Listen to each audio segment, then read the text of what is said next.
Trans women are not biological women. Biological women are biological women. But where are you going with this? What are you trying to accomplish by asking yourself, is it science or is it not science? It's people in society. But this is a perfect example of an area where suddenly it doesn't matter to say things that are just true.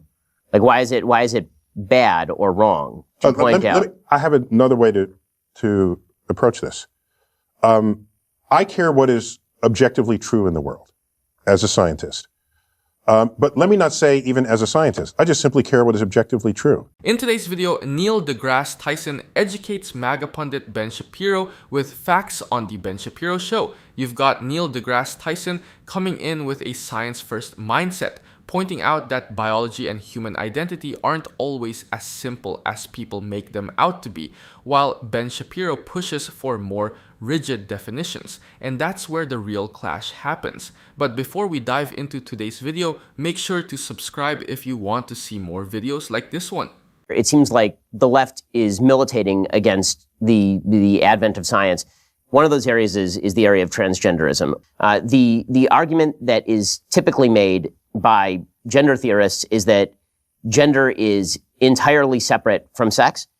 You've seen the argument made that it makes no difference on average if men are stronger than women are, and that if we were to allow transgender women to compete with non-transgender women, then this would somehow not disadvantage biological women. And this seems to me absolutely ascientific, that if we're actually going to have a discussion about gender and sex, that should be based in data, which suggests that mammals are in fact binary in terms of their sex, unless you have intersex birth defects typically, or genetic defects. I'm happy to opine on this. This only matters because today we segregate nearly all sports by gender. Otherwise, why do you even give a shit what someone identifies with? So we live in a free country, and with consenting adults and people free expression of who and what they are. Man, on adult level, I agree with you. I think it does matter what you teach your children. Saying. And so there's the matrix of what you are biologically, how you express yourself, who you choose as a sexual partner. If we actually live in a free country, as we tell ourselves, people's freedom to behave in any of those ways should not concern you at all. Nor are they requiring that you behave that way. Okay? This is for their own freedoms, because we live in a free country. Now, what is unresolved here is, what do you do with sports? It's unresolved. And I've followed that closely, and I don't see any meaningful solutions to come down off of that.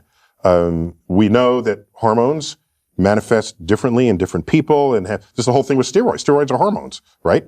And we rallied against steroids in professional sports because it gives you an undue advantage.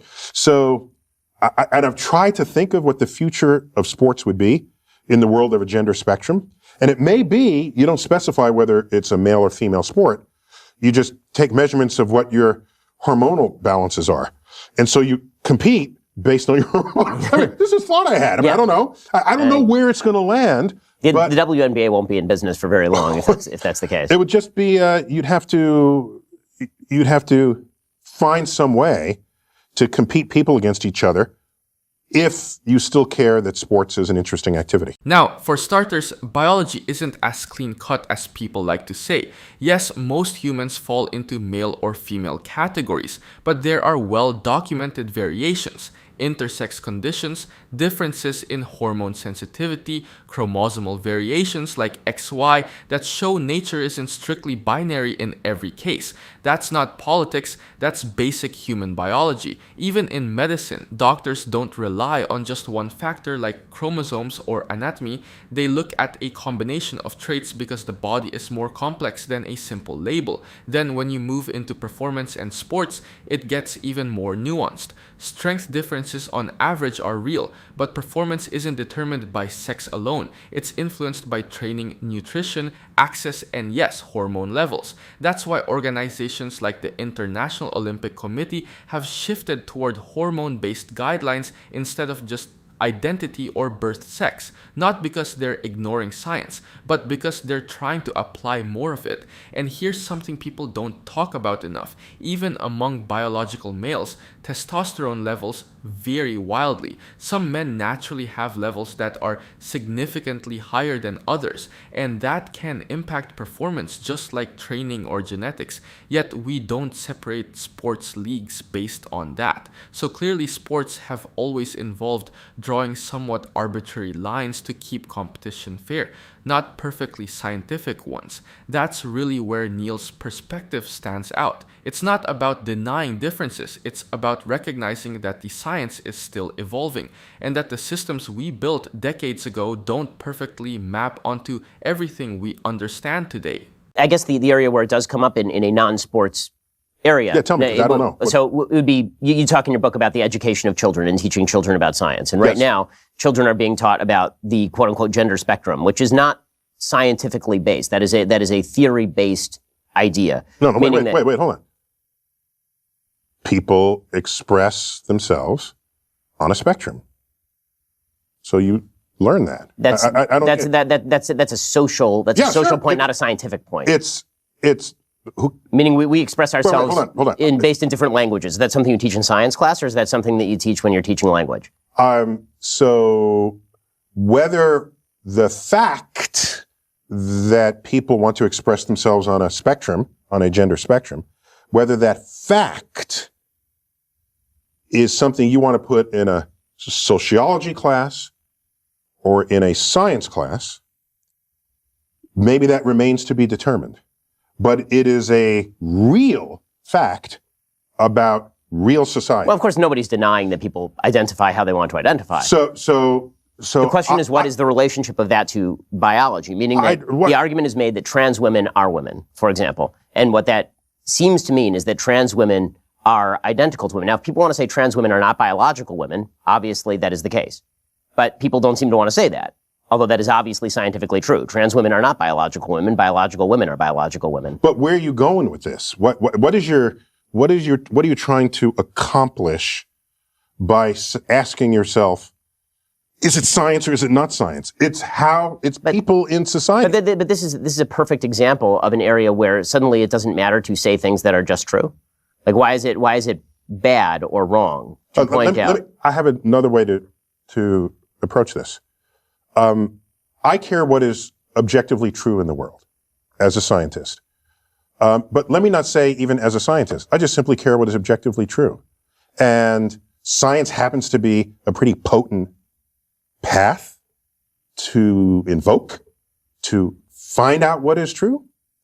And so if people express themselves on a gender spectrum, and that is an actual thing in an actual society, if we have not fully explained that scientifically, that's an interesting frontier to study.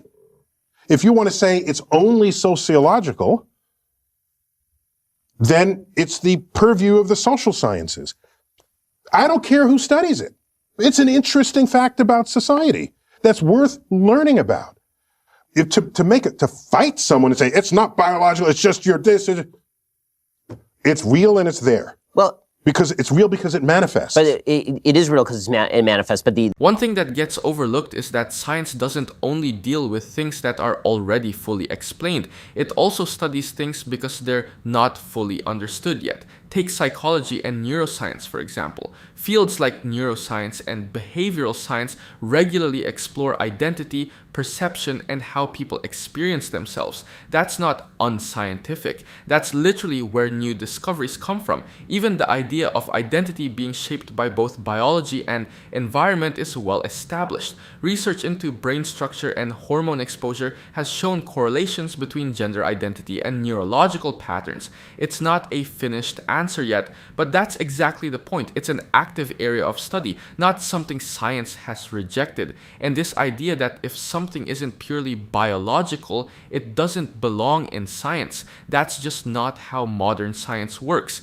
Fields like sociology and psychology are still sciences. They use data, peer review, and testing just like biology or physics. The American Psychological Association, for instance, has published extensive research on gender identity as part of human development, not as a political idea, but as an observable phenomenon. Also, education isn't as rigid as people make it sound. Schools already teach overlapping concepts all the time. Language, culture, and human behavior often show up in multiple subjects because real-world topics don't fit neatly into one box.